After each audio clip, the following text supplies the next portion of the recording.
Hi, I'm Rachel with Backcountry Hunters and Anglers. I am here with Ryan from Vortex Optics, and we're here at the Edge shooting facility at Vortex Optics in Wisconsin. We are doing a Get Dialed series. We want to make sure that all the BHA members and folks following BHA have great information to become very proficient with your equipment and to be very effective, efficient hunters so you can make sure that you're making great kill shots. So what we want to talk about is optics. In the first part series, we talked about how to pick out a scope. And so you can go back and review that. And during this segment, we would like to talk about how to actually mount a scope on your rifle and then how to bore sight it. So you can do all the prep work you need before you go out to the range to make sure you're sighting your rifle in for the first time with your scope. So Ryan, let's start. All right, mounting and bore sighting is a question we get a lot here at the shop. And I'll start off with saying if you're not comfortable doing it right off the bat, bring it to a professional. They'll get it knocked out for you. Any Vortex Optics dealer should be able to help you with this one. However, if you've got a few simple tools and a little bit of time, you can get this knocked out absolutely easy as pie. A few things you're going to want to have ready for you. A good rest. So we've got this one here. Any good rest will do if it's stable and you can articulate the firearm in there and get it level. That's great. Quality set of rings, a good base, few hand tools. We definitely recommend a torque wrench. If you've got questions on why, give us a shout. There's a variety of them out there. We make one here. This is our Vortex torque wrench. It's adjustable in poundage from 6 to 55 pounds. A few small hand tools. I've got a T25 and a T10 driver. A couple of levels, so one to indicate the firearm, one to indicate the optic, and a few small bits. And a rifle, of course. So here we've got this Weatherby Vanguard. We've got the safety on, the chamber flag in. Everything's ready to go. Let's jump to it, shall we? Let's do it. Okay. I'm going to start off by saying there's a smattering of rings and bases available. And a lot of this is your preference. There's some advantage to some and not so much to others. If you've got questions on what base or what ring or why, give us a shout. It can be a drawn-out conversation, and it'll really depend on the type of optic that you're running, the type of rifle that you've got, and kind of what you're looking to do with it. Today we're going to use a Picatinny rail, a one-piece Picatinny rail. We really like these here at Vortex Optics because it gives the shooter a lot of flexibility as far as optics placement, which is very critical, and we'll get into this in a little bit when we set this up. So a one-piece Picatinny rail is just this. It's a solid piece of aluminum here that has all these little slots cut into it, and those are going to correspond with the base of the ring itself, the clamping mechanism on the ring, for placing the optic on there.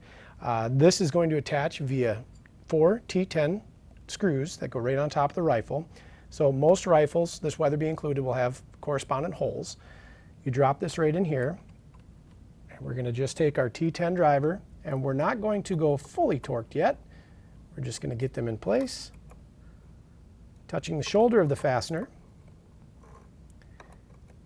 making sure that there's no gaps or binding or anything in there. Then we're going to take our torque wrench, insert a T10 bit, and we're going to turn this to 20 inch-pounds, which is more than adequate. A little dab of thread locking compound on the base screws is not a terrible idea. So 4 screws on the top of the receiver. We're going to apply incremental torque, meaning we're not going to go full right off the bat. We just want to make sure that the base screws down evenly and we're not having any binding. And once you go round robin on them, go back to the first one that you started with, and you'll bring the torque wrench over to cam. You'll hear it pop like that, and we've applied 20 inch-pounds of torque. Can you tell everybody why 20 pounds is the magic number when applying base? So base recommendation from the manufacturer, and you'll see that fluctuate a little bit too. These are pretty small fasteners. They're 648 fasteners, so you don't want to put a ton of load on them, otherwise you could stretch or shear them. And you know, there's 4 of them holding it in place, and especially when used with that thread locking compound on there, that's more than adequate. We're not going to overstrain the fastener itself. We're not going to flex or bend the rail or push through the bottom of it, just enough to hold it on. Less is more with torque, generally speaking. So once we've gotten that part on there, the next is taking your rings and attaching them.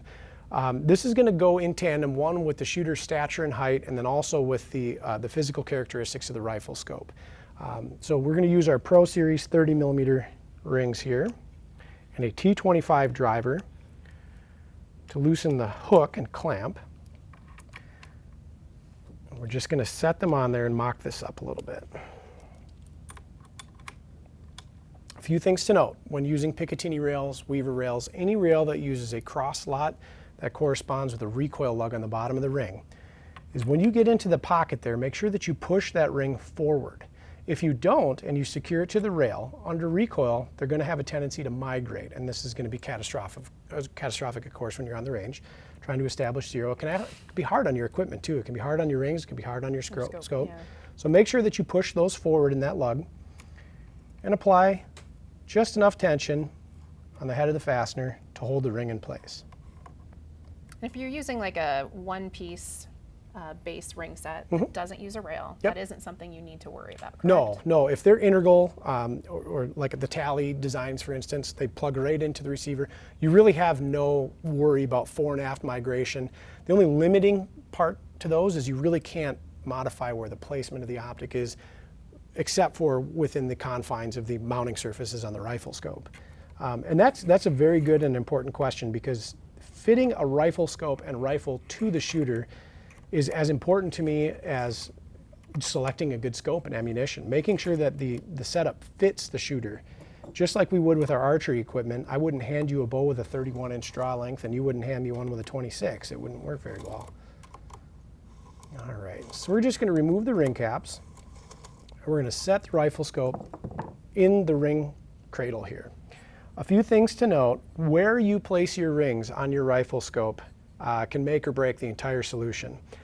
As a rule of thumb, I like to see about 3/8 of an inch minimum between the rear ring and the magnification ring assembly. We definitely don't want to get onto these tapered edges here or anywhere where you see a radius or a fillet, because we're going to end up not being well supported by the ring. Mechanically speaking, getting further away from this gimbal mechanism that's underneath this magnification ring and eyepiece assembly is advantageous just for optics function. And then on the distal end of the rifle scope, again avoiding this transition between the objective here and the main tube, backing up from that, maybe 1/8 of an inch is more than fine. Getting too close to the turret saddle in the center can also be detrimental. We certainly don't want to butt up against any hard edges, but on rifle scopes that have side parallax assemblies like this Razor LHT does, there's a lens that's translating in there underneath the main tube of your rifle scope. And so if you can scoot forward to that, favoring this side of the optic, you have less chance of impeding internal movement of that lens, which is, obviously detrimental.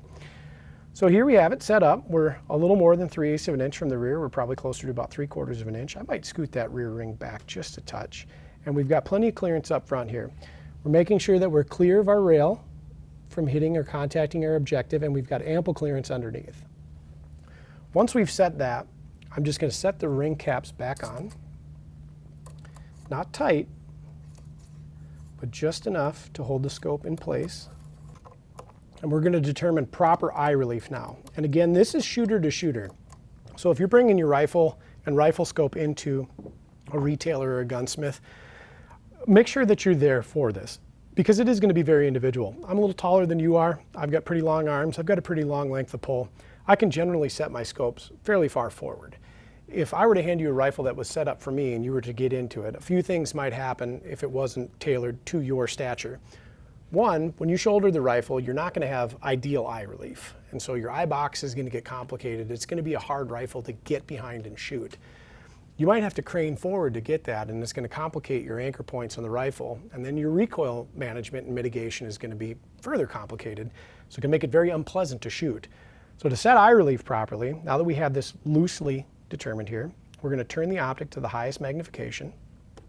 And you're going to take the rifle, again, loaded, chamber flag in, unloaded, chamber flag in, pointing in a safe direction. You're going to take what I call a shotgunner stance, so feet roughly shoulder width apart. And you're going to shoulder the rifle, and what we're looking for is a full sight picture when you bring that gun up to your eye. So we don't want to see any shadowing or vignetting around the edges of the rifle scope. No tunneling. We want that full image, nice, crisp black line around the perimeter of the scope. And this is set about ideally for me. All right, now that we've got eye relief set and everything else is otherwise good, we're going to finish setting this up. We're going to level it, torque it, and get everything good to go. So remember, we did not lock down the bases, so I'm going to grab a T25 fastener here, or driver bit rather. And we're going to increase our torque poundage to 30 inch-pounds to clamp the ring to the base. And again, incremental torque. We don't want to go full tilt right off the bat. And the optic is secured to the base. Now, leveling is a very often contended topic, and there's a lot of theory behind this, and you're not right or wrong either way. Getting your optic as level as you can to the rifle is the important part, and there's a variety of different ways to do it. There's mechanical devices that interface off of the bottom of the rifle scope themselves to the base or to the rifle, and they work well. If I was going to make a choice, I would say use 2 levels. It's the easiest route. It's generally the lowest cost route, and there's not as much goofing around when you're doing it. Notable thing, you can use the top of a turret. It's a good flat surface. Bear in mind that external parts of a rifle scope don't have really a good bearing on the internal parts. And what I like to tell folks is try to get as close to the reticle as possible when we're leveling. So on the LHT, for example, the turret is removable. This is 1, to install the zero stop mechanism, and then 2, retime the turret or level the turret. There's a screw on the top that'll simply remove using a coin or this handy dandy Leatherman tool. We'll pull that off, and you can set a level right on top of it. So we're going to level the rifle first. We've got this level here that's just going to strap to the rifle itself. It's going to indicate off that Picatinny rail. That's the flattest surface we have for intensive purposes. And we're just going to manipulate the rifle here until it shows or indicates level on this one. And we're right there. We'll set then this other level on top of the turret. We can see that we're a little out. I'll show you a neat industry trick here using one of these driver tools. You're just going to put some subtle taps on the scope, re-indicate the rifle, and we're there. It's important to level your optic as close as possible, especially on long-range guns. If that reticle is out of plumb, as you dial out, you're not only dialing up, but you're dialing over. Or when you're holding over, instead of holding just over, you're also holding off. And so if your reticle is square, you're going to eliminate that error as much as possible. Once you get that part taken care of, we're going to turn our torque wrench down to no more than 18 inch-pounds. And a very important note here, we do not recommend liquid thread locking compound on these screws. Liquid thread locking compound will act as a lubricant when it's wet. And when you apply torque to it using a torque driver, you're going to misappropriate that torque value by up to like 30%. So you could be setting your torque wrench at the correct poundage. It's going to compound with that liquid thread locker as a lubricant, and you're going to end up in an over-torque state, which can lead to all sorts of issues with tracking, with magnification change, changing your point of impact. I would say that it is best to follow your optics recommendation or your optics manufacturer's recommendation for torque as opposed to ring recommendation. So in our boxes, you open one up, you're going to see a little card in there that says we do not recommend exceeding 18 inch-pounds. So once you get that done, a few notables.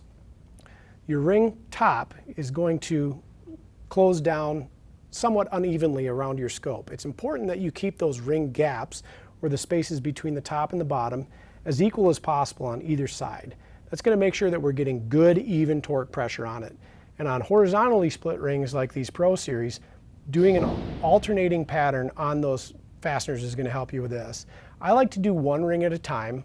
A lot of folks will tell you can go round robin on all of them, and I think that's fine too. I found it personally easier to just focus on one ring when applying torque in order to get that right. So I'm just going to be feathering these ring screws down incrementally, watching those ring gaps, making sure that one does not get larger than the other. And when I get the fasteners to their shoulder, I can start feeling tension, I'll switch to another fastener. And again, this is just making sure that we're applying equal and even torque pressure. And then we'll cam over.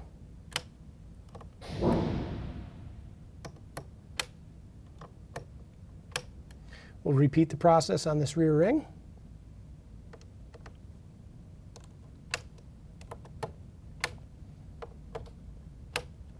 And that's that. It's not a bad idea to check your levels after you've done this to make sure that the scope didn't rock as you were applying torque. By simply reinstalling the levels. You might find you have to do it a time or two to get it right, but it's worth it. Like I said, few hand tools, a little bit of time, maybe 10, 15 minutes, and your optic is installed as good as it can be. Awesome. Yeah. Quick questions. Yep. So if someone doesn't have the right levels that you're using, or if somebody doesn't have a torque wrench like you're using, is it imperative to have those, or are there substitutes that folks can use? The torque wrench, I would say there is no substitute. Torque is extremely critical when attaching rings and rifle scope together. If we look at a lot of the scopes that come in for misbehavior, they're not tracking well, they're not holding zero, they're changing point of impact when we're changing magnification. The enormity of them coming in the door are in part or caused directly by ring over torque. So if you know somebody who's got a torque wrench, borrow it. Otherwise, pick one up. If you do any kind of gun tinkering or tool tinkering, bicycles, it's worthwhile having. There's a variety of them out there. They're generally very affordable. It's a good tool to have in the bag. As far as levels go, this I don't think is as critical. You don't have to have some scientific precision grade level to do this correctly. You'd be very surprised at how accurate the human eye is. And bringing the rifle up and leveling it to the best of your ability, more often than not, is more than fine. Most smartphones have a level tool on them now, and you can indicate off the top of the turret or the rifle. If you've got a rest like this one that can lock the rifle in place, you can indicate the rifle first, lock it down, put the optic on, indicate the optic, or you can even use a plumb bob to do this as well. So we're actually going to use gravity to level the reticle. We just have to make sure that we level the rifle first and foremost. So you'll hang a plumb bob on the wall, you'll level the rifle, and you'll level the reticle to that bob hanging on the wall. You're good to go. So don't overthink the level part. That one gets a lot of folks hung up. The torque is very critical. The leveling much less so. So this is great information. As you can see, there's some great tools out there to get the job done, and you can do it yourself. I'm sure if folks have more questions and need more resources above and beyond this video, head over to Vortex Optics webpage. They're going to have a lot of resources for you guys to look at and make sure that you're doing everything accurately. And again, we recommend get professional help if you don't feel comfortable in what you're doing. Call, ask questions. Just make sure that all of your gear is dialed in, ready to go for hunting season, and you're heading to the range and practicing with your equipment. Thanks so much for having us out here on the Edge, and we'll see you in our next segment.